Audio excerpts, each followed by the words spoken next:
주 안에서 평안들 하셨습니까? 오늘은 요한일서 3장 19절로 23절까지 말씀을 통해서 기도 생활의 담대함과 확신에 관하여 말씀을 살펴보고자 합니다. 곧바로 본문으로 들어갑니다.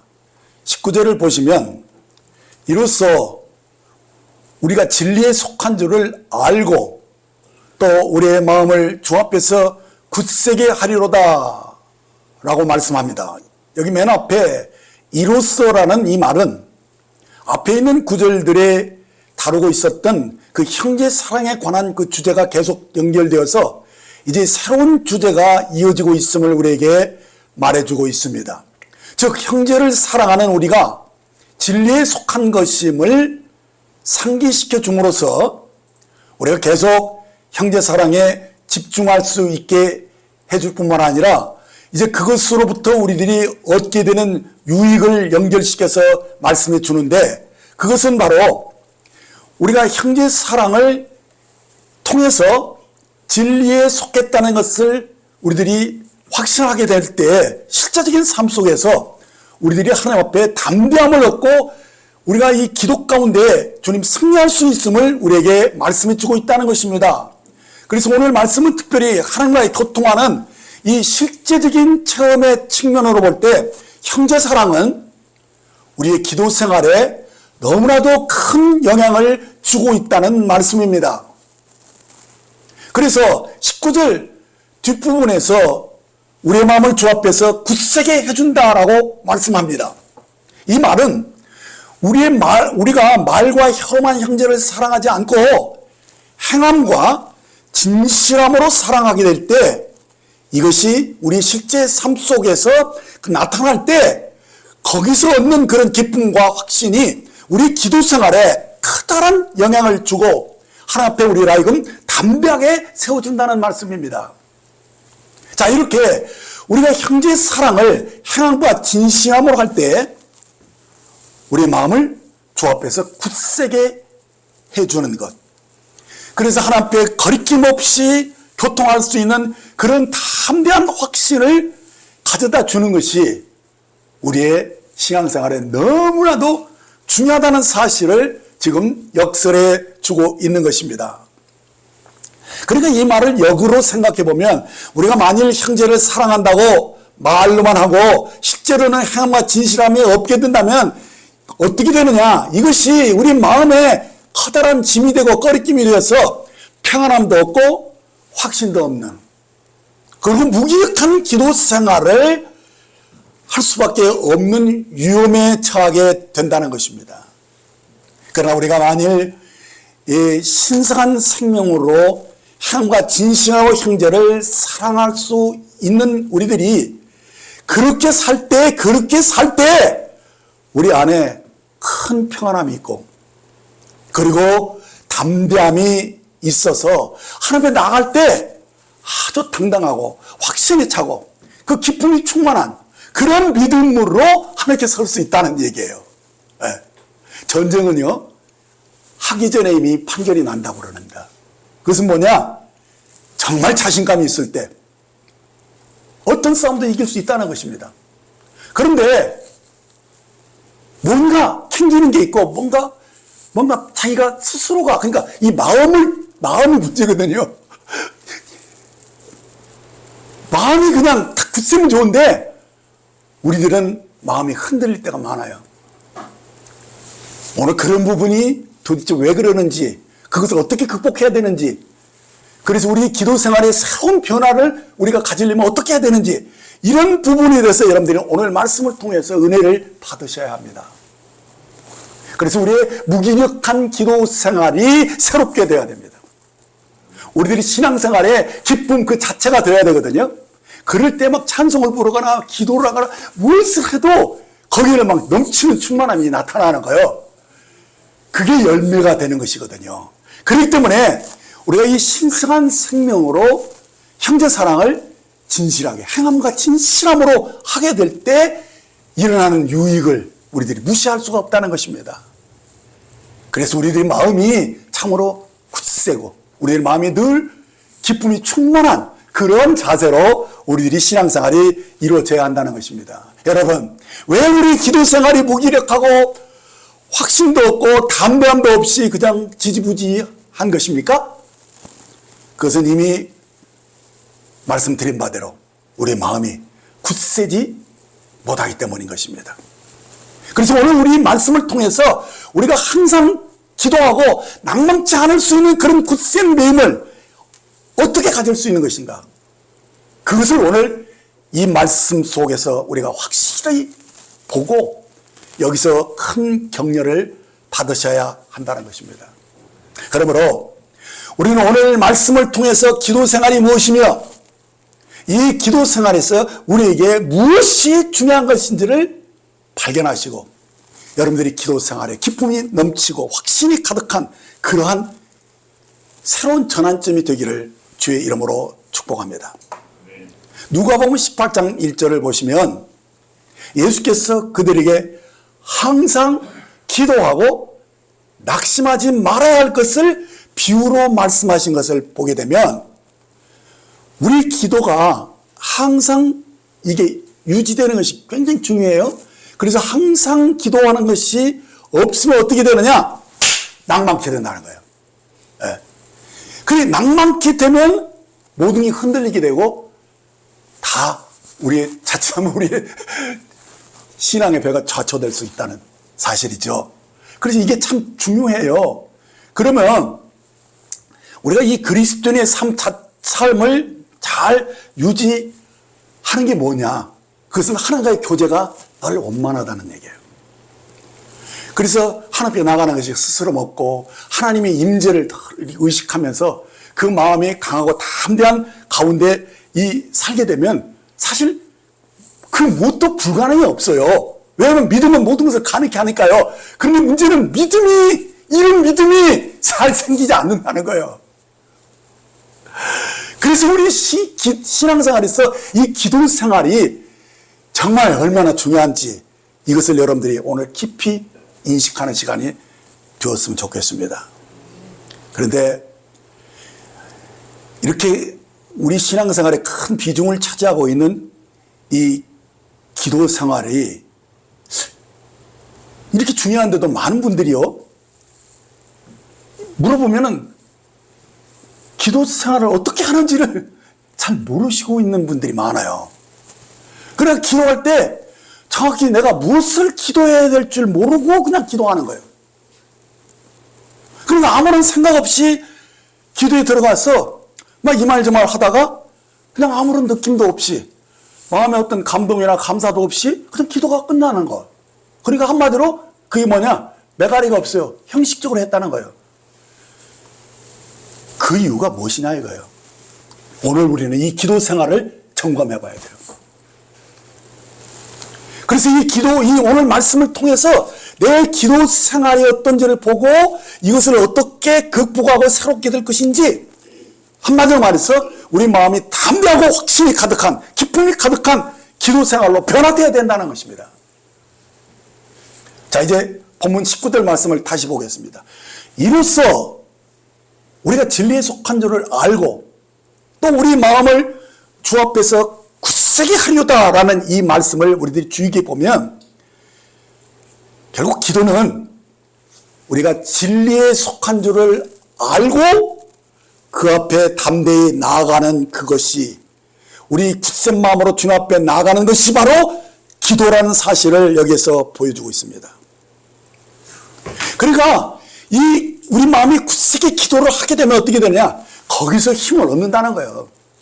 거기서 우리들이 마음이 강하고 담대해지면 못할 일이 없다는 얘기예요. 사실 그 원리예요. 보세요. 사도행전 17장 28절을 보시면 우리가 그를 힘입어 살며 기도하며 존재하느니라 너희 시인 중 어떤 사람들의 말과 같이 우리가 그의 소생이라. 자, 이 말씀을 잘 주의 보면 우리는 언제나 하나님의 임재를 믿고 그 앞에 나아가서 힘을 얻는다는 거예요. 그러니까 하나님에 대한 인식이 없이 기도를 아무렇게나 하게 되면 아무런 효력이 없어요. 그래서 이 기도를 통해서 우리들이 힘을 얻고 거기서 기도해야지만이 정상적인 그리스도인의 삶을 산다는 거예요. 그래서 기도할 때 우리들은 어떻게 하냐? 내가 기도하는 대상이 누구인지를 정확하게 알고 기도해야 된다는 거예요. 그래서 주님이 우리에게 기도를 가르쳐 줄 때 맨 먼저 뭡니까? 하늘에 계신 우리 아버지요 라고 이렇게 우리가 기도의 대상이 하나님 아버지인 것을 맨 먼저 가르치시잖아요. 예. 그래서 우리가 맨 먼저 기도할 때 뭘 의식해야 되느냐? 내가 하나님, 그것도 하나님을 아버지로 믿고 그 앞에 섰다는 사실을 인식을 하셔야 된다는 것입니다.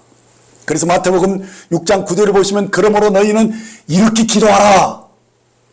하늘에 계신 우리 아버지의 이름이 거룩히 여김을 받으시오며 라고 기도를 가르치신 것입니다. 그래서 맨 먼저 내가 지금 누구에게 기도하느냐? 바로 하나님 아버지에게 기도하는 것인데 이 기도하는 이 분이 누구인지를 확실히 의식을 하게 되면 어떤 일이 일어나느냐? 내가 어떻게 기도해야 되는 것이 그냥 다 거기에 딸려서 나온다는 거예요. 근데 누구인지를 정확하게 인식하지 않은 상태에서 기도를 하게 되면요. 그 기도가 왜 기도하는지, 무엇을 위해서 기도하는지 그게 막연하게 돼요. 자, 그렇게 되면서 어떻게 되느냐? 이 기도할 때 가장 어려운 것이 뭐예요? 여러 가지 잡다한 생각들이 들어오잖아요. 그렇죠? 그래서 막 이런 생각, 저런 생각, 뒤죽박죽이 된 생각들이 들어오면서 기도를 몰입하기가 굉장히 어려운 거예요. 한마디로 잡념을 극복할 수가 없게 되기 때문에 여기서 기도가 판가름이 거기서 나거든요. 그래서 정말 우리들이 기도가 횡설수설하게 되고 아주 핵심이 없고 그 강하게 하나님 앞에 나가는 그런 것들이 문제가 되는 거예요. 그래서 이 잡다한 생각을 극복하려면 어떻게 되느냐?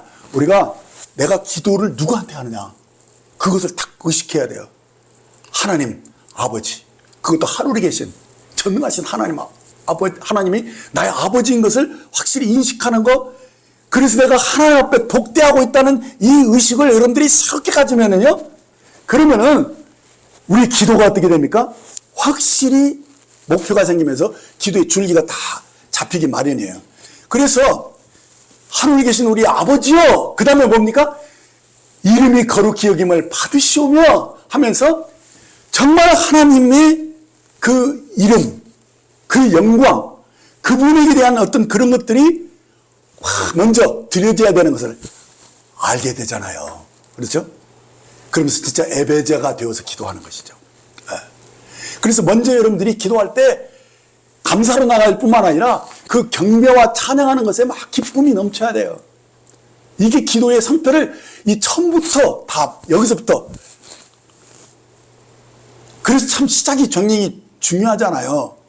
자, 근데 그 다음에 무엇입니까? 나라의 임합시며. 그렇죠? 하늘에서 이루어진 것처럼, 뜻이 이루어진 것처럼 땅에서도 이루어지다 하면서 그 다음에는 그 나라와 그 의를 구하는 그 기도가 다 이렇게 연결이 되어 있잖아요. 그렇죠? 그러고 나서 일용할 양식을 구하는데 내 필요를 구하는 것이고, 그리고 이제는 우리가 우리 죄를 자유증 같이 이런 식으로 나오는데 이게 뭐냐? 바로 우리 기도의 순서가 어떻게 되는 것이 쫙 벌써 알려주고 있는 거예요. 그러니까 이제는 내가 일용할 양식을 구하고 내 필요를 구했으면 그 다음에는 나와 관련된 가까운 이웃부터, 그러니까 내 가족과 교우와 그리고 내가 책임져야 할 그 사랑하는 사람들을 위해서 하나하나 그 필요를 위해서 기도할 수 있도록 줄기가 잡히게 돼 있어요. 그렇죠? 그래서 어느 때는 이렇게 기도하고 어느 때는 기도하고 그런 게 아니라 사실은 그렇게 기도의 패턴이 쫙 되어 있기 때문에 그 안에서 여러분들이 하나님을 딱 의식을 하고 기도를 하잖아요. 그러면 기도가 굉장히 줄기가 있고 힘이 있게 되어진다는 사실을 여러분들이 아셔야 합니다. 네. 그래서요, 무겁다도 기도하는 것은 결국 내가 기도할 때 이 기도를 주님이 들으신다라는 그 믿음. 그래서 이 기도는 반드시 응답이 된다라는 확신. 기도할 때 이 믿음이 없이는 사실 기도에서 뭐합니까? 그냥 뭐 넋두리 하는 거예요? 그런 거 아니잖아요. 그래서 정말 이 믿음, 하나님 앞에서 굳세게 해서 내 기도를 주님이 들으신다라는 이 확신을 가진 그 기도를 여러분들이 드릴 수 있어야 돼요. 그래서 이 부분에 대해서 여러분들이 딱 정리가 되면요, 굳이 하나님 앞에서 시콜콜하게 이것저것 막 말하지 않아도 많은 말을 해야 듣는 것이 아니시니까, 그리고 어떤 좋은 그런 문구나 성경을 인용하지 않아도 총명하고 좋은 아름다운 미사역을 사용하지 않아도, 그렇게 애쓰지 않아도 하나님이 내 기도를 들으신다라는 확신이 딱 들어오게 돼 있어요. 그러면요, 기도하는 것이 참 어렵지 않아요. 굉장히 쉬워요. 그래서 기도는 사실 주님이 그랬어요. 이 말 좀 많이 하지 말라고 주님 말씀하시면, 이게 중언부언이죠. 하지 말라 하면서, 너희가 구하기도 전에 먼저 너희가 있어야 할 것이 무엇인지 다 아신다고 그렇게 하셨어요. 그러니까 여러분들이 생각할 때, 와, 우리가 구하기도 전에 우리가 있어야 할 것을 다 아신다. 그럼 뭐라고 기도하라는 거야? 이렇게 여러분들이 의문이 들죠? 그런데 이유가 있어요. 그것은 뭐냐? 무엇을 우리가 꼭 필요해서 하니까 달라고 하고 땡깡 쓰기 위해서 기도하는 게 아니고, 하나님 우리 아버지잖아요. 주님 우리 주인이시잖아요. 그분과 더불어서 여러분들이 교제하면서 즐거워하고, 그분과 더불어 깊은 이 사귐 속에서, 그분과의 만남 속에서 여러분들이 믿음이 자라고 여러분들이 주님의 형상으로 변화된다는 거예요. 사실 이것을 위해서 어떨 때는 어렵기도 하고 어떤 것이 필요해서 절박하기도 하고 그렇게 하는 건데, 사실은 진짜 주님과의 교제가 좋은 사람은요, 어려움도 별로 없어요. 늘 형통하니까. 근데 형통한 사람은 그러면 기도 안 해도 됩니까? 아니에요. 더 기도가 더 좋아요. 왜? 기도는 원래 주님과의 사귐이니까요. 그 사귐 속에서 주님을 더 알아가는 기쁨과 즐거움이 있기 때문에, 이 기도가 진정으로 안식 속에서요, 내가 굳이 달라고 애쓰지 않아도 안식한 가운데서도 우리의 삶이 형통하고 감사가 넘치는 그런 기도 생활을 하게 된다는 거예요. 얼마나 중요한 일인지 모릅니다.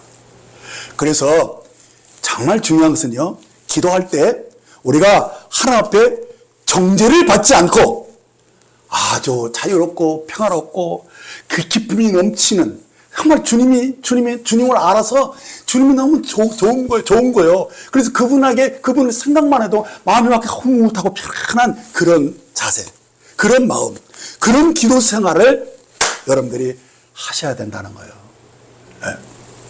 그래서 확신이 가득한 기도 생활, 이것이 우리들에게 주어지기 위해서는 뭐냐? 굳센 마음이 있어야 된다는 거예요. 흔들리지 않는 그런 믿음이 있어야 한다는 것이죠. 그래서 19절에서 이로써 우리가 진리에 속한 줄을 알고 또 우리 마음을 주 앞에서 굳세게 하려다라고 말씀하신 거예요.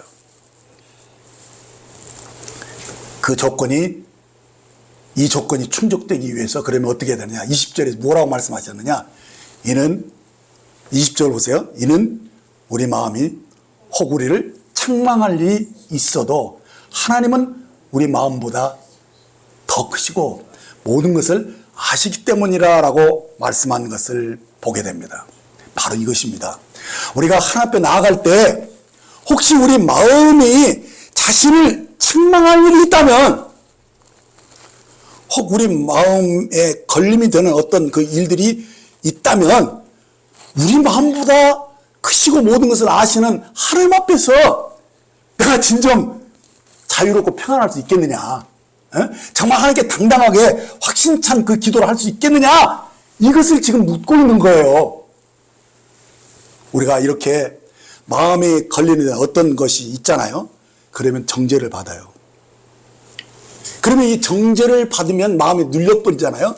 위축되잖아요. 그런 상태로서 우리들이 참된 기도 생활을 할 수 있느냐? 없다는 거예요. 없다는 거예요. 이거 진실해야 돼요. 자, 그러니까 19절과 20절의 말씀이 하시는 말씀 요지가 뭐냐? 우리가 이 신성한 사랑으로 형제를 사랑할 때 우리는 행함과 진실함으로 사랑하게 되죠. 그런데 그렇게 하지 않는 여기서부터 문제가 생기면은요, 우리 마음에 꺼리낌이 생긴다는 거예요. 그렇죠? 그러면 어떻게 되냐? 평안을 잃게 된다는 거예요. 그러면서 하나님 앞에 자신이 없어지는 거예요. 그러니까 게임하기도 전에 이미 진 거예요, 그 사람은. 그래서 마음이 굳세지 못하기 때문에 기도도 분명하게 하지 않아요. 예배도 드릴 때 그냥 형식적으로 안 나올 수 없으니까 교회 막 마지못해서 나오듯이, 그래서 턱걸이 하듯이 이렇게 나오는 그런 것들이 우리 벗어날 수가 없어요. 네. 정말 우리들이 새롭게 되어야 됩니다. 정말 우리가 굳센 마음을 가지려면요, 우리 마음이 하나님 앞에 담대해야 돼요. 그런데 사실 우리가 살다 보면 이런 일 저런 일 당하잖아요. 작은 일 하나라도 의롭지 않은 일들을 딱 하게 되면 마음이 딱 걸림이 돼요. 평안함이 딱 깨져요. 그런데 그런 마음 상태로서 모든 것을 다 하시는 하나님 앞에 딱 나가려고 하면 쫙 분위기 들게 되어 있어요. 네. 여러분들 이미 다 경험해 보셨죠? 주님이, 성령님이 내 안에서 말씀하셔요. 소원을 두고 행하게 하시려고 하고 있어요. 그러니까 뭔가 하나님이 나를 통해서 하고자 하는 일이 있어요. 네? 그것을 위해서 우리들이 잘 주님과 동행하면서 살아야 되는데, 그러니까 여러분들이 시험 준비를 한다든지 아니면 어떤 사업을 한다든지 다 이것도 우리 마음의 소원을 쫓아서 주님과 더불어서 하는 거잖아요. 그런데 그런 과정 속에서 성령을 거스리는 것, 다시 말하면 우리들이 지난 시간 말했던 그 혼으로 사는 사람, 곧 혼으로 사는 것은 내 이성과 내 판단으로 이렇게 하는 것이잖아요. 그런 것이 앞서게 되면 우리 넘어지잖아요. 그러면 육신의 그 욕심 때문에 성령 인도하심을 받는 일이 어렵게 되잖아요. 그렇게 되어지면 어떻게 되느냐? 마음에 걸림이 된다는 거예요. 그것을 지금 여기서 말씀하고 있는데, 그것이 뭐냐? 내 마음이 너를 책망하면 이렇게 말합니다. 근데 그것을 정확히 여러분들이 더 이해하기 쉽게 말하면 결국은 양심이 여러분들을 질책하는 거거든요. 그래서 정직한 사람은 이 양심의 책망을 얼른 인식을 하고 탁 굴복을 하죠.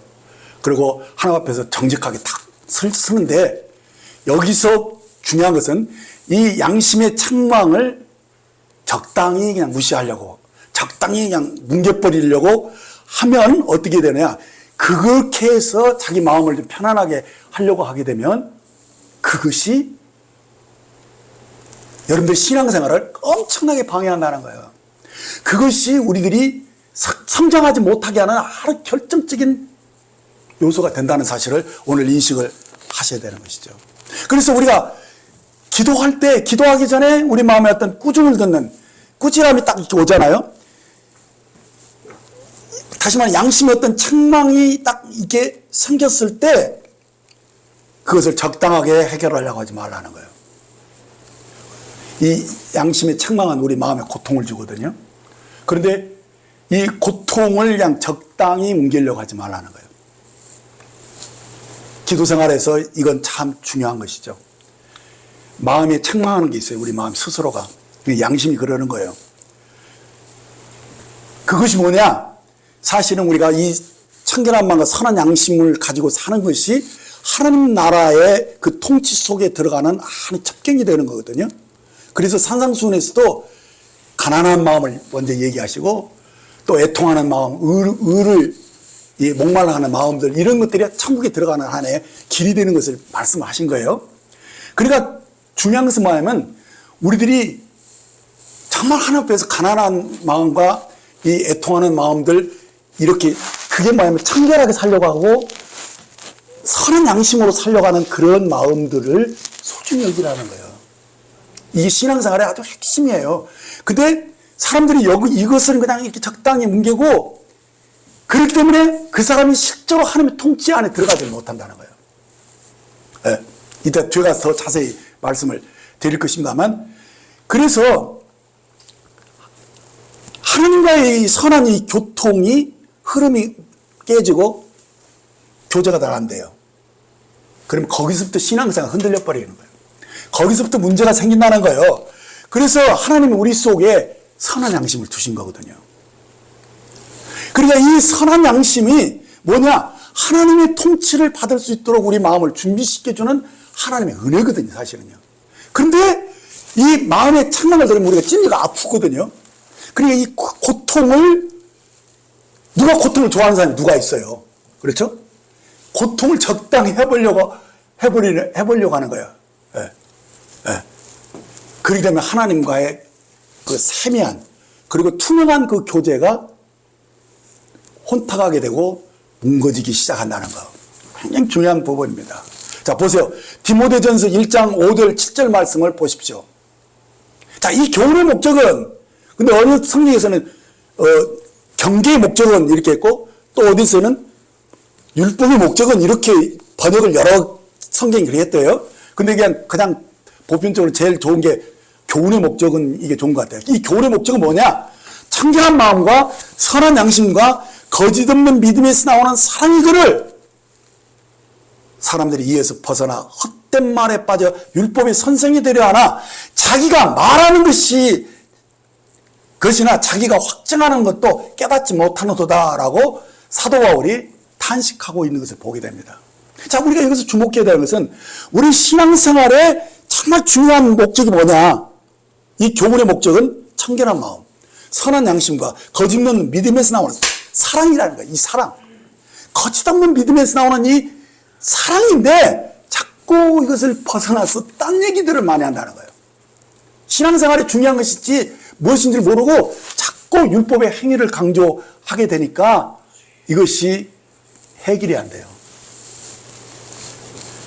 정말 중요한 것은 우리 마음에 이 선한 양심의 소리를 여러분들이 함부로 무시하지 말라는 거예요. 이것이 우리 마음에 고통을 주는 건 맞아요. 근데 이 고통 주는 것을 싫어해서 적당히 뭉겨버리는 것이 뭔 줄 압니까? 그게 마약이에요. 마약. 그렇죠? 고통을, 원인을 찾아서 정확하게 치료를 해야 되는데 그냥 페인만 없애는 진통제를 맞아버리는 거예요. 이게 오늘날 신앙생활에 커다란 문제가 됐고 우리 영적인 건강에 커다란 문제를 일으키고 있다는 사실이에요. 네. 자, 그래서 이 통증이라는 것은 뭐냐?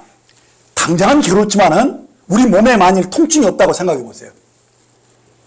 큰 문제가 생깁니다. 많이 막 뜨거운 것을 만지고도 모르고 있으면 다 타버릴 거 아닙니까? 그렇죠? 여러분들, 문둥병이 병 중에서 정말 무서운 병 중에 하나인 것은 이유가 뭔 줄 압니까? 문둥병은요, 그 신경세포를 갉아먹기 때문에 통증이 없어요. 그래서 문둥병 환자들이 특징이 뭐냐면 발가락과 손가락이 없고 막 눈이 이상해지고 이렇게 되는 아주 무서운 병이에요. 그게 왜 그런 줄 압니까? 고통을 못 느끼니까 자기 몸을 스스로 보존을 못해. 멈추지를 못하는 거예요. 멈추질. 그렇기 때문에 우리 신앙생활에서 이 영적인 감각, 이 영적인 고통은 양심이 우리에게 주거든요. 양심이 확 찌르는 건데 요것을 무시하기 시작하면은 감각이 없어지면 여러분들 신앙생활에 큰 어려움이 생깁니다. 근데 이것을 없애는 그 얄팍한 생각이 뭡니까? 그것이 진통제거든요. 달리 말하면 마약이에요. 그래서 사람들이 이 고통을 적당히 해버림으로써 결국은 신앙생활에 굉장히 사실은 영적인 감각이 없으면 주님과 교통하는 것이 거의 없어집니다. 그러면 무감각하게 살게 되는 것이죠. 그러면요, 영적으로 무감각한 사람은 그 신앙생활이 아니에요. 성령 인도하시면 못 받는 것이니까. 그래서 양심이 탁 찌르는 거 그걸 귀찮아하지 말고 이것을 고맙게 생각해야 돼요. 그래서 그 부분에서 예민하게 반응하는데 왜 그러냐면요, 이것은 하나님의 손이 하나의 징계와 심판을 받기 전에 우리 안에서 자정 능력을 우리에게 주신 거예요. 하나님이 손대기 전에 우리가 알아서 자기를 깨끗게 하고 청결케 하고 이렇게 하기를 원하시는 하나님의 손길이에요. 은혜예요.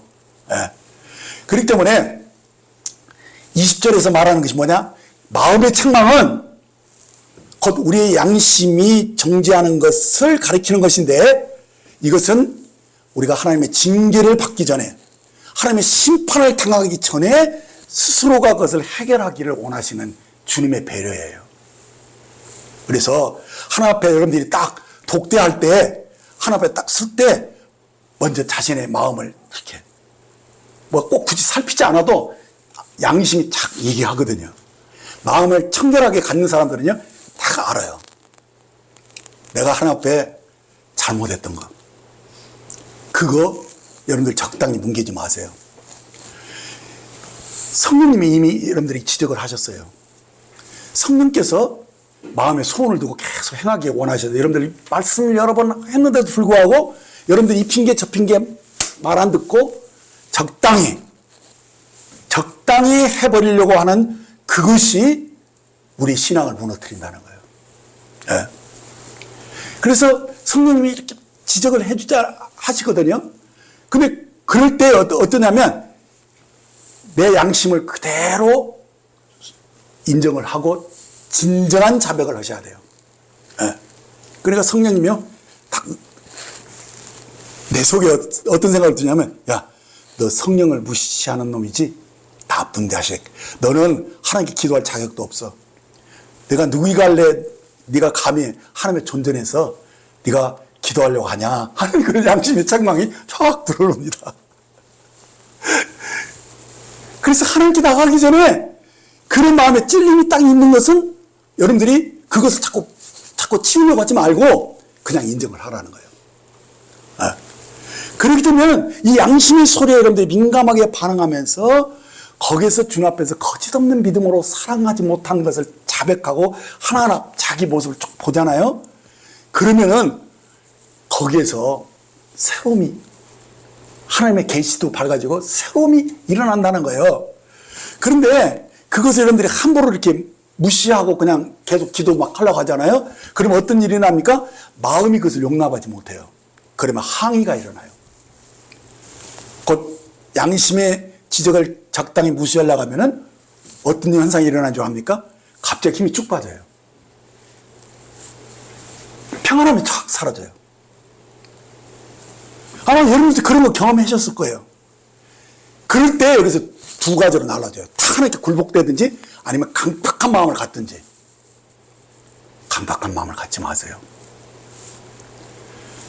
하나님 앞에서 여러분들이 부드러운 마음, 온유하고 겸손한 마음을 가지시고 여기서 정말 진정으로 그 죄를 인정을 하고 그리고 주님의 십자가의 보혈을 의지하셔야 한다는 거예요.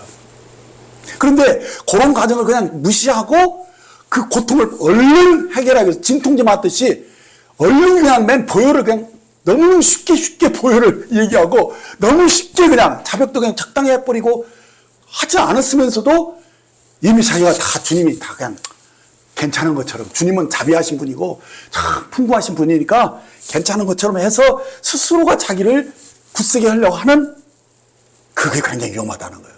그게. 네. 기도 생활에 이런 차이가 엄청나게 나타납니다. 그래서 정말 자기를 하나님의 통치 아래 딱 들어가서 정말 내가 율법의 요구를 이루는 사람인가 아니면 적당히 개기는 사람인가가 이것이 실제로 우리의 마음에 담력을 주느냐 못 주느냐 거기서 다 판결돼. 이것을 애매하게 하기 때문에 우리들이 주님 앞에서 강하고 담대한 확신이 없는 거예요. 그래서 신앙생활을 그냥 이렇게 했다 저렇게 했다 그냥 뭐 예배도 빠지고 그냥 뭐 적당히 뭐 하고 그냥 하나님은 정하신 것을 하는데도 하나님께 드리는 이 11조나 이런 것들도 막 적당히 아이 뭐 그냥 이렇게 하잖아요. 많은 지식을 가지고 있어도 그 사람의 신앙은 파산하기 시작하는 것입니다. 정말 중요합니다. 정말 중요합니다. 정말 여러분들에게 제가 눈물을 흘리면서 말씀드리고 싶은 것이 그 부분입니다. 아는 것이 중요한 것이 아닙니다. 그렇게 사는 것이 중요합니다. 그렇게 살지 못한 거 주님 앞에 정직하게 다 해서 그것을 다 내려놓고 정말 이것을 그 원인을 찾아서 바르게 해결을 해야지 그렇게 하지 않고 적당히 진통제 맞듯이 마약을 먹듯이 그렇게 보혈 찬송, 보혈로 뭐 십자가로 뭐 나아가서 자기는 아무 뭐 정죄도 안 받는 것처럼 그렇게 가장을 해도 그래도 하나님은 다 아신다는 거예요. 그 양심도 알기 때문에 벌써 딱 깨갱해버려요. 기도 안 돼요. 저도 40년, 50년 동안 신앙생활 해봤기 때문에 이 부분에서 이런 패단과 저런 패단 다 경험해왔어요. 그래서 정말 하나 앞에서 진실해야 됩니다. 네. 그것만이 우리에게 진정한 담대함과 확신을 경험할 수 있게 하는 놀라운 은혜를 체험하게 하는 길입니다. 이제 3장 21절, 22절을 연결시켜서 보겠습니다. 사랑하는 자들아, 만일 우리 마음이 우리를 책망할 것이 없으면 하나님 앞에서 담대함을 얻고 무엇이든지 구하는 바를 그에서 받나니 이는 우리가 그의 계명을 지키고 그 앞에서 기뻐하시는 것을 행함이라. 얼마나 확실한 말씀입니까? 그렇죠? 저는 이 말씀을 우리들이 사랑해야 된다고 생각합니다. 정말 아멘, 아멘. 그래서 여기서 바로 이 담대함이 나오는 거예요. 여기서 담대함으로 이 헬라어 단어가 팔르네시아인데 이 말의 뜻은 숨김없이 솔직히 말한다는 뜻이에요. 이는 우리 마음이 책망할 것이 없으므로 하나님 앞에서 아무런 거리낌이 없으니까 그냥 홀가분하고 솔직하게 다 말할 수 있다는 거예요. 이게 담대함이에요. 그렇죠? 뭔가 하나님께 숨김이 있고 뭔가 아직도 해결하지 않은 것이 있는데 적당히 그것을 감추고 딱 있잖아요. 그렇게 기도하려면 안 된다는 거예요. 그래서 정말 이렇게 아무것도 다 비어있는 그런 상태로 차분하고 겸손하게 다 되어 있잖아요. 그것이 굉장한 힘을 줘요. 그럴 때 하나님의 계시가 밝아지고 그럴 때 말씀이 와도 그냥 믿어지는 것이지 여러 가지 많은 생각들, 복잡한 것들이 있고 아직도 해결되지 않고 하나님께 계산되지 않은 이런 것들이 막 묶여 있는데 하나님 말씀이 오면 은혜를 주겠습니까? 은혜가 안 됩니다. 그거예요, 바로. 예. 그래서 20절에서는 마음의 책망을 말했기 때문에 아무래도 부정적인 이 정죄, 죄책감 이런 것을 벗어나는 것에 대한 필요를 말했지만은 소극적인 교훈이었지만 21절에서는 굉장히 적극적이잖아요. 책망할 것이 없으면 하나님 앞에 담대함을 얻고 이렇게 말씀합니다. 그리고 22절에서는 무엇이든지 구하는 바를 그에게 받는다 라는 기도의 응답의 확신을 우리에게 탁 주고 있다는 사실입니다. 아멘.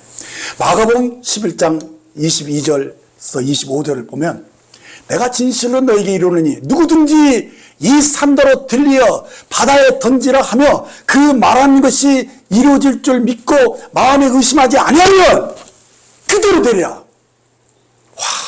정말 너무 놀랍지 않습니까? 그러므로 내가 너에게 말하노니 무엇이든지 기도하고 구하는 것을 받은 줄로 믿으라. 그러면 너에게 그대로 되리라. 그런데 여기서 말씀이 끝나지 않고요. 그 다음에 25절에 보면 서서 기도할 때 아무개나 협의가 있거든 용서하라. 그리하여 하늘 계신 너희 아버지께서도 너희 허물을 사시리라 라는 이 말씀이 덧붙여져 있는 것을 보게 돼요. 이게 왜 그랬을까요? 여러분 아무래도 살다 보면 협의가 있는 사람들이 있잖아요.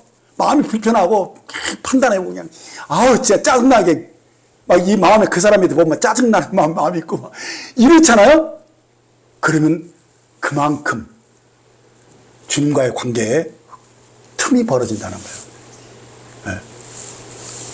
그래서 주기도문 안 해도요, 우리가 우리 죄를 지은 자를 사해 준 것 같이 우리 죄를 사해 주옵시고, 그리고 우리가 다른 사람에 대해서 협의가 있고 아직 용서하지 못했으면 내 기도가 응답될 것이라고 생각하지 말라는, 이건 진짜 엄청나게 무서운 말이잖아요.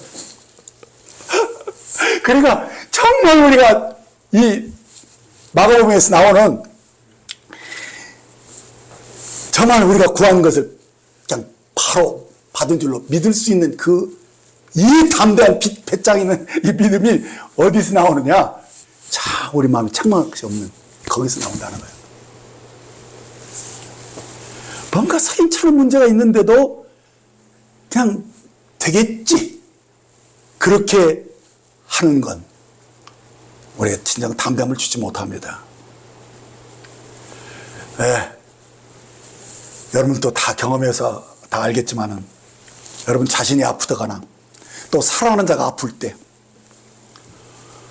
혹은 아주 다급하고 위급한 그 상황이 내게 벌어졌을 때 우리가 얼마나 마음이 간절합니까? 막 다급한 마음으로 막 기도를 하려고 무릎을 꿇습니다.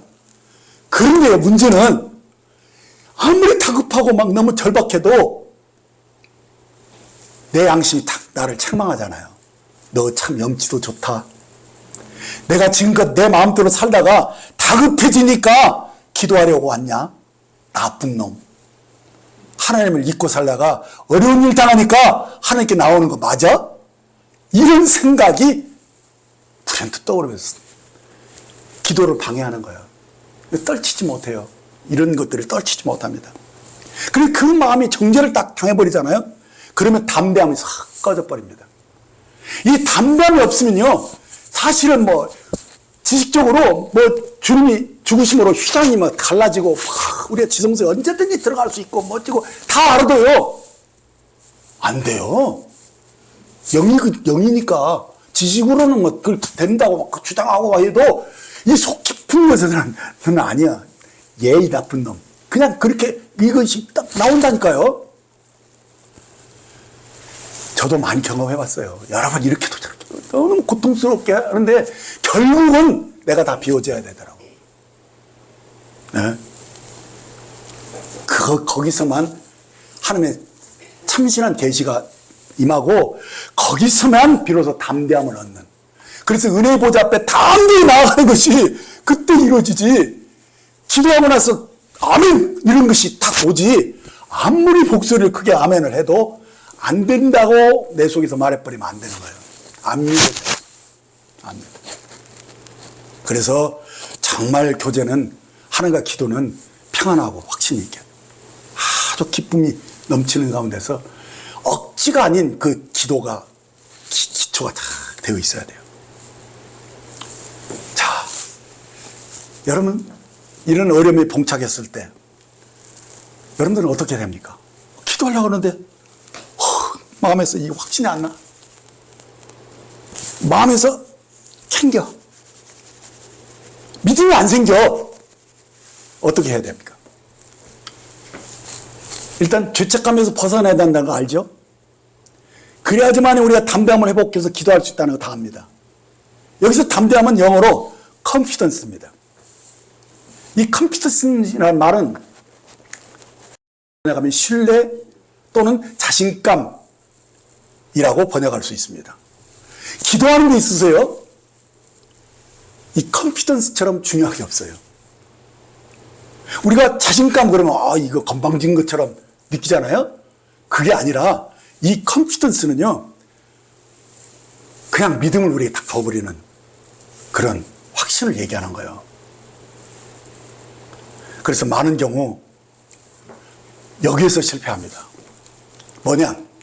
자기 연약함과 그런 것에 대해서 자꾸 하나님께 변명하려는 마음, 어쩔 수 없었던 것처럼 자기의 연약함을 자꾸 이렇게 할 수 없는 것처럼 여기서 믿음의 진보를 정말 이기는 자로 쓰려고 하는 그런 분명한 태도를 적당히 하는 것입니다. 그래서 내 마음에 어떤 정죄가 있고 찔림이 있는데 하나님 앞에 나가면 그거 아무것도 안 되는 거 아는데도 여기서 자꾸 하나님은 자비하시고 은혜가 풍성하시고 우리가 들었던 이 은혜의 복음을 빙자해서 하나님이 그래도 날 용납하시고 나를 그 연약함을 그냥 그래도 주님이 피를 흘리시고 나를 자녀를 삼으셨는데 괜찮을 거야 하는 그런 마음속에 막 변명을 하고 그렇게 해서 이 십자가를 마치 마약을 먹듯이 먹는 거예요. 아까도 그 말 했었죠. 진통제에 복용하듯이 이 아프면 아픈 거 해결해야 되거든요. 어디 찾아가 원인 분명히 해야 되는데 그냥 진통제 먹어버려요. 그래서 양심의 소리를 무시하는 거, 이거 오늘 참 이거 귀중하게 다루는 것입니다. 그것은 합당치 않다는 거예요. 그것을 요즘 유행하는 뇌피셜이라고 하는 것입니다. 이 신종 유행어인데 뇌피셜은 이 사람의 뇌와하고 어피셜이라는 것, 어피셜이라는 것은 공식적으로 그 공식적인 그래서 공무 이것을 이런 뜻인데 우리가 어피셜은 근거가 있기 때문에 확실히 믿을 수 있어요. 그런데 뇌피셜은 뭐냐? 거짓 정보에 의해서 자기가 적당히 아는 거 이렇게 해서 잘못된 것을 확신하고 있는 거예요. 그래서 그것이 옳다고 생각하고 그것을 가지고 안심을 하려고 하는 거예요. 그래서 심지어는 자기 양심의 그 책망까지도 이 십자가를 뇌피셜로 딱 여기게 되는 거예요. 그래가지고는 적당히 넘어가. 그렇기 때문에 신앙이 성장이 안 되는 거예요. 성장이. 네. 그래서 십자가를 생각하면서 내가 용서받은 것을 걸핏하면 내세우는 것입니다. 근데 분명히 오늘 말씀은요, 그렇게 말씀하고 있지 않다는 거예요. 사람들은 대부분 자신에 대해서 관대합니다. 그래서 자신의 죄를 너무나 쉽게 십자가의 보혈과 연결시켜서 마음의 책망과 양심의 소리를 무마시켜 버립니다. 그리고는 어떻습니까? 상습적으로 또 자기 연약함 속에 넘어집니다. 보혈을 의지하고 용서됐다고 적당히 했기 때문에 또 넘어지는 거예요. 그래서 이 중독 걸린 사람들의 특징이 뭐냐니까? 바로 그거거든요. 해결이 안 돼요, 근본적으로. 그래서 항상 주님 앞에 변명하는 거예요. 마음을 원했는데 육신이 약해서 주님 불쌍히 여겨주세요. 찍찍찍 이렇게 하지만은 주님이 그걸 용서했다는 확신이 안 생기는 거예요. 그래서 여기서 계속 강조하는 것이 말로나 혀로만 하지 않고 행함과 진실함으로. 그것을 지금 요한이 자꾸 강조를 하는 거예요. 실제 생활 속에서 너가 진리에 속한 것을 입증해야 된다.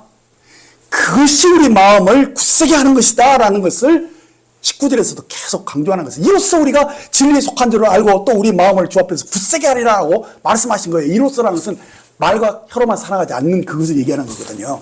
그렇죠? 그렇습니다. 우리 마음이 우리를 책망할 때 그 어떤 임시적인 변명으로 이것을 무마시키려고 하지 마시고 진정으로 나의 마음을 굳세게 해주는 것은 정말 행과 진실합니다. 거짓 없는 믿음에서 나오는 사랑이다. 이 사실을 여러분들이 깊이 인식을 하고 여기서 임시적으로 죄책감을 해결하려고 하지 말고 하나 앞에 근본적으로 해결해야 된다는 거예요. 그래서 그것을 참으로 짚고 분명하게 한 가운데서 치유가 되어져야 된다는 거예요. 거기에서 평안을 회복하고 거기에서 담대한 확신을 여러분들이 가질 수 있다는 것입니다. 히브리서 4장 16절에 보면 그러므로 우리는 긍휼하심을 받고 때를 따라 돕는 은혜를 얻기 위하여 은혜의 보좌 앞에 담대히 나아갈 것이다. 맨 앞에 긍휼하심을 받고가 먼저 나옵니다.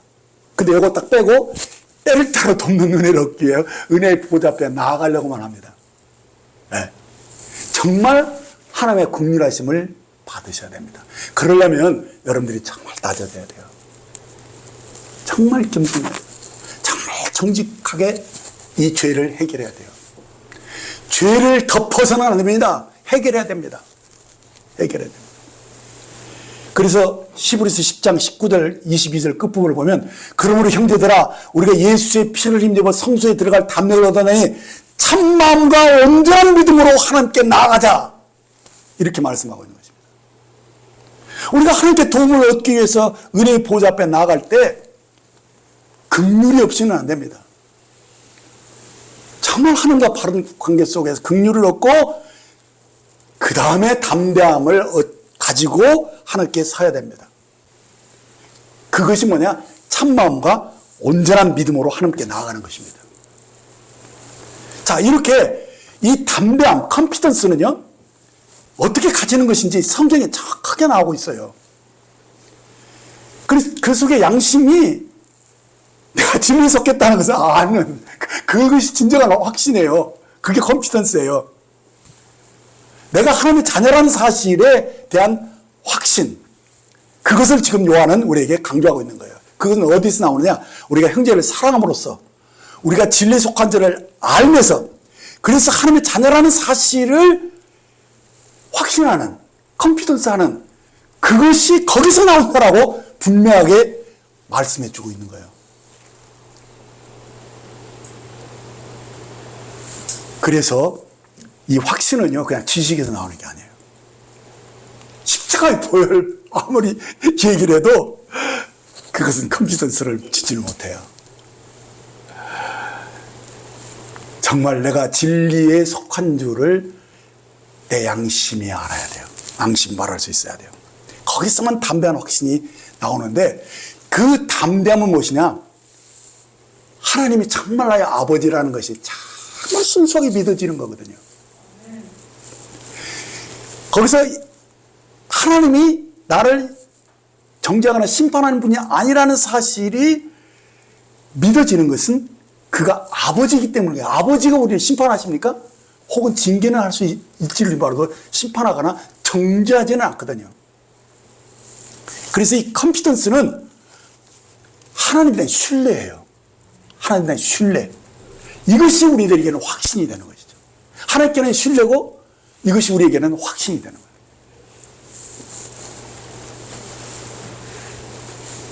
그래서 이제 요한일서를 계속 하다 보면 이런 말씀도 보이게 됩니다. 결국 두려움이 어디서 해결되느냐?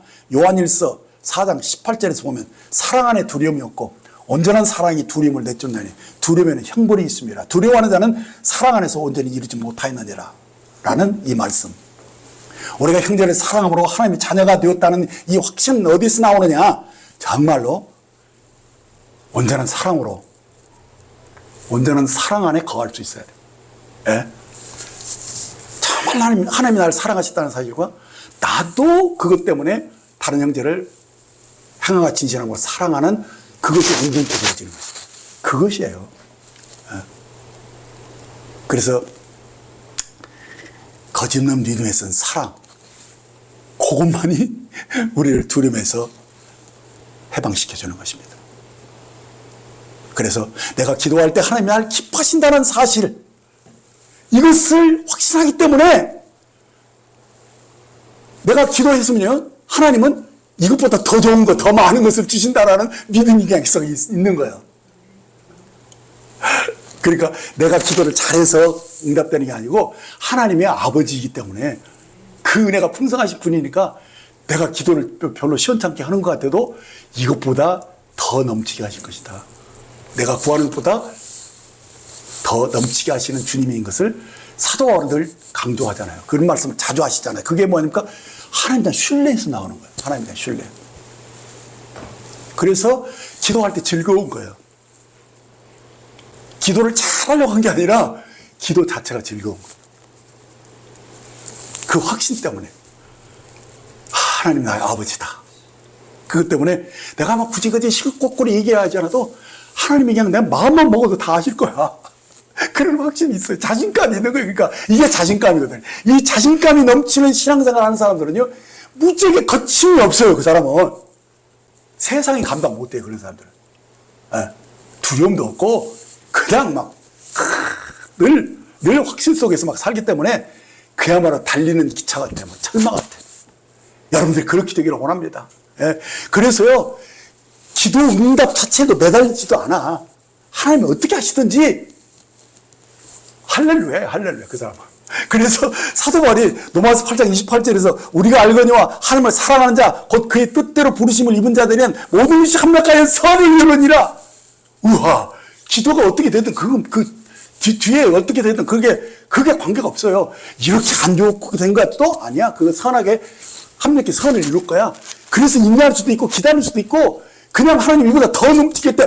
어머 이렇게 하셨네 하면서 그냥 하나님 자체가 기쁜 거예요. 이게 컨피던스. 그렇죠? 이것이 하나님의 자녀라는 이 사실에 대한 확신에서 나오는 자신감.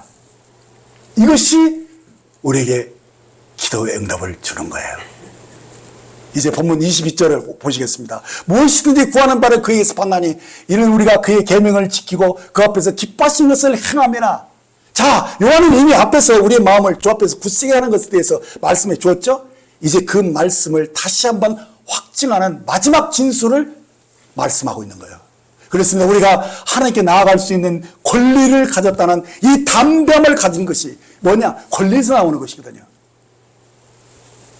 그 사람은 내가 요구하는 것을 하나님이 주실 것이다라는 이 확신, 그것을 그 권리로 갖고 있는 거예요. 네. 그 확신은 그래서 야고보서 1장 5절에 7절에 이렇게 말합니다. 너희 중에 누구든지 지혜가 부족하거든 모든 사람에게 후히 주시고 꾸짖지 아니하시는 하나님께 구하라. 그리하면 주시리라. 오직 믿음으로 구하고 조금도 의심하지 말라. 의심하는 자는 마치 바람에 밀려 요동하는 바닷물결 같으니 이런 사람은 무엇이든지 주께 얻기를 생각하지 말라. 보십시오. 만일 자신이 드리는 이 간구에 대해서 확신하지 못한다면, 곧 의심하고 있다면, 주저하고 있다면 그 기도 응답을 얻기를 생각지 말라는 것입니다. 여러분이 바람에 밀려서 요동하는 물결처럼 흔들리고 있는데 뭐 기도해봤자죠. 그러니까 마음이 굳세지 못한 사람은 기도해도 소용이 없다는 거예요. 근데 그 원인이 정확하게 무엇인가를 지금까지 말씀드렸는데, 한마디로 말해서 시편 66편 18절에 보면 내가 내 마음에 죄악을 품었다면 주께서 듣지 아니하시리라. 이것이요 아주 깊은 곳에서 양심이 이것을 항상 이것을 말씀하고 있는 거예요. 이 양심이 내가 마음에 죄악을 품었는데 하나님 듣겠냐? 그거거든요. 정직하지 못한 마음, 이중적인 삶을 산다면 하나님께 나아가서 기도해도 확신을 갖지 못한다는 것입니다. 흔들리는 거예요, 그 사람은. 그렇다면 우리가 의를 행하고 형제를 사랑한다면 어떻게 되느냐? 우리가 드린 기도가 다 용납되는 것이 믿어지는 거예요. 그렇게 말씀하고 있는 거예요.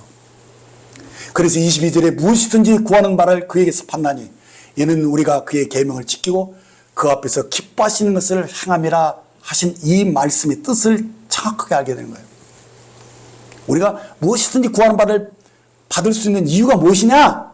바로 우리가 그 계명을 지키고 그 앞에서 기뻐하시는 것을 행했다라는 자신감. 이것이 컨피던스거든요. 그것 때문에 받는다는 거예요. 그래서 요한복음 15장 7절에 이렇게 말합니다. 너희가 내 안에 거하고 내 말이 너희 안에 거하면 무엇이든지 원하는 대로 구하라. 그리하면 이루리라. 우와, 무엇이든지 구하래요. 그런데 그러기 전에 뭐가 나옵니까? 내가 내 안에 거하고 내 말이 너희 안에 거하면. 그렇죠? 그러니까 우리가 주님과 연결이 되어 있는데 주님이 그때 나에게 말씀하시거든요. 그래서 그 주님이 하신 말씀을 내가 갖고 있다면 그것을 구할 때 무엇이든지 얻는다는 뜻이거든요. 네? 그렇죠? 그렇기 때문에 그 기도는요, 영의 기도예요. 혼에서 나온 게 아니에요. 그래서 하나님이 내가 계명을 지키고 그 앞에서 기뻐하시는 것을 행했다라는 그 확신 속에서 하나님과 이미 일치된 마음에서 하나님 말씀을 가지고 기도하는 거기 때문에 그 기도는 늘 응답될 수밖에 없어요. 너무 자연스러운 거예요. 그래서 요한복음 15장 16절에 뭐랍니까? 너희가 나를 택한 것이 아니요 내가 너희를 택하여 세웠나니 이는 너희로 가서 열매를 맺게 하고 또 너희 열매가 항상 있게 하여 내 이름으로 아버지께 무엇을 구하든지 다 받게 합니다라고 말씀하신 거예요. 우리가 하나님의 자녀예요. 하나님의 택함을 입은 자예요. 우리로 선한 열매를 맺고자 하시는 하나님의 뜻이 이미 우리 속에 있기 때문에 우리가 사실 기도할 때 우리는 그 나라와 그 의를 구하게 돼 있어요.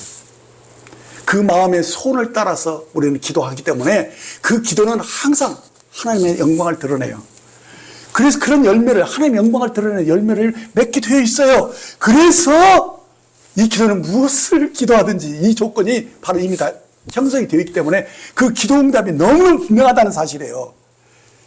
그래서 주 안에 있는 자들은 형통할 수밖에 없어요. 네.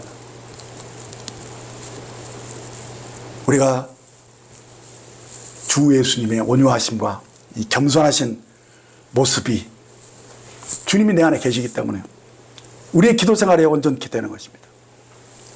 우리가 하나님의 명령을 그대로 순종하는 사람이 되어 있기 때문에 성령이 날 이끄신 대로 그냥 순종했기 때문에 성령의 인도하심을 받는 것이 너무 자연스럽기 때문에 주님과 동행을 하는 삶을 살았기 때문에 그 사람이 하는 말이나 기도나 무엇이든지 주님이 다 보고 주님이 아우르셔서 하나님 나라의 그 영광을 드러내시는 것입니다. 그래서 정말 지난주 메시지가 오늘 말씀하고 연결되죠? 내 마음대로 하지 마시고 이 혼으로 사는 삶을 딱 끝내고 영으로 사는 삶으로 딱 옮겨졌다는 사실, 사망에서 생명으로 옮겨졌다는 사실, 이것이 영적인 생활에서 큰 기초가 되는 것입니다. 그래서 주님이 그렇게 하셨던 것처럼 누가복음 22장 40절에서 이르시되 아버지여 만일 아버지의 뜻이거든, 이게 중요하잖아요. 이 잔을 내게서 옮기시옵소서. 그러나 내 원대로 마옵시고. 혼을 가졌기 때문에 주님이 힘들어요. 아버지의 원대로 되기를 원하나이다. 이게 바로 최상의 기도라는 것입니다. 이게 바로 성령의 인도하심을 민감하게 반응하며 청결한 마음과 선한 양심과 거짓은 믿음에서 나온 사랑으로 사는 사람들의 모습인 것입니다. 이 사람은 언제든지 기도응답에 확신을 가질 수 있는 것입니다. 기도하겠습니다. 이제 오늘 무엇을 말씀하셨습니까? 우리 기도는 주님 앞에 서는 것입니다. 그렇기 때문에 기도할 때 담대함이 있어야 되고 그래야 기도응답을 받을 수 있다는 것을 말씀했습니다. 여러분은 어떻습니까? 자신이 드리는 기도에 확신을 갖고 기도하십니까? 우리가 드리는 기도에 확신을 가질 수 있으려면 우리의 마음이 굳세야 한다고 그랬죠? 그것은 우리의 마음이 우리를 책망할 것이 없어야 합니다. 거기서 진정으로 벗어나야지만 담대하다는 것입니다. 그것이 뭡니까? 그렇게 살 때 우리는 하나님의 자녀로서 진리에 속한 자인 것을 내 마음이 아는 겁니다. 이 확신이 있을 때 우리는 성령의 증거를 가지고 내가 진리에 속한 것을 알고 하나님의 담대함을 가지고 기도할 수 있는 것이죠. 네. 오늘 혹시 우리들이 내 양심의 소리를 적당히 뭉갠 거 있는 것 하나님께 묻고요. 함부로 진통제 맞듯이 십자가를 적용한 거 없는가 생각해 보시고요. 여기에서 탈피해야 됩니다. 그래서 정말 청결한 마음과 선한 양심으로 거짓없는 믿음으로 주님을 사랑하고 형제를 사랑하는 그런 신앙생활을 하도록 기도해야 됩니다. 그럴 때 여러분들이 모든 것이 회복됩니다. 진정한 평안과 확신을 가지고 왕같은 제사장으로 늘 이기는 자의 삶을 살 수 있는 왕같은 제사장의 특권을 가지고 기도할 수 있고 권세를 나타낼 수 있는 여러분 되신 줄로 믿습니다. 오 주님, 저희를 먼저 사랑해 주셔서 아들 예수님을 대속물로 내어주셨고 우리를 사랑하신 것을 확증해 주신 것을 감사합니다. 주님 사랑합니다. 우리에게 이 사랑의 마음을 주셨사오니 이제 우리가 주님을 드러나게 하시고 이 진실한 사랑으로 형제를 사랑하며 이 복음을 위해서 저희들이 깨어서 살기를 원합니다.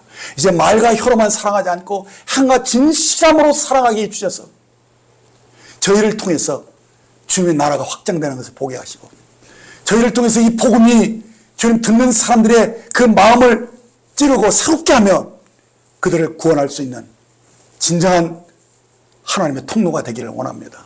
오 주님, 저희들이 영적으로 민감한 사람이 되게 하셔서 내 양심의 소리도 무시하지 않고 주님 앞에 진실하게 기도하며 더 깊은 주님과의 교제를 누릴 수 있게 하시고 거기에서 주어지는 말씀과 그 은혜를 통해서 거기서 힘을 얻어서 우리가 세상을 정복하는 이기는 자의 삶이 우리 삶 속에 뿌리가 내려지게 하셔서 우리 기도 생활이 주님 앞에 기쁨이 되고 영광이 되고 열매가 맺는 그런 삶으로 변화되게 해주시기를 원합니다. 오늘 이 말씀을 감사합니다. 감사합니다. 우리 주 예수님의 이름으로 기도했습니다. 아멘.